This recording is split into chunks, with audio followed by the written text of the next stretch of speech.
তোর মামাই তোরা কি লেগে মারলে এমন মারলো কে কবরা ওই কইলাম সম্পর্ক বাদ দে সম্মত বাদ দিয়ে দিছি মামার লগে আর কোনো যোগাযোগ রাখবি না না কোনো যোগাযোগ নেই আমার মাই কইছে আমার পরে নেক্সট টাইম তুই যে মারস তা বলবো দুঃখ আছে তুই বুঝে রাখিস কথাটা আর সেনাবাহিনী কি কইলো সেনাবাহিনী কাছে অভিযোগ আমি জানাইছি অভিযোগ অন্তরে আমি মনে করেন যে আসামা যেতে না করছে আমার যে মেয়েটা দিয়েছিল আমি চিঠি করা আসো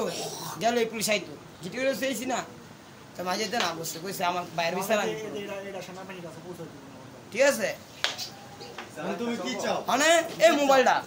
সিম্পল হইতে ভাইয়ের মোবাইলটা ভাইয়া তো মোবাইলটা সারো তোমাকে এই মোবাইলটা যদি পানি ঢালাই দিই আমি আমি তুমি দিবা আমি দিব না এখন ডিসপ্লের টাকা চার কারণে সে আমাকে এলে পাতলে ঘুষি লাত্তি এমন ঘুষা লাত্তি উকসা মুকসা হওয়া লাইলো ভাইরা বলা মতো পারাদা দোষে মেরে লাইবো এক পর্যায়ে আমি টিকতে না পেরা আর গলাম টিপ লাগাই দিচ্ছি আমি টিপ দেওয়া হালা দিছি পর হে কাণ্ড আজকে আমার 4-5 জন মিলা বিদায় এখানে বক্তব্য সমাপ্ত।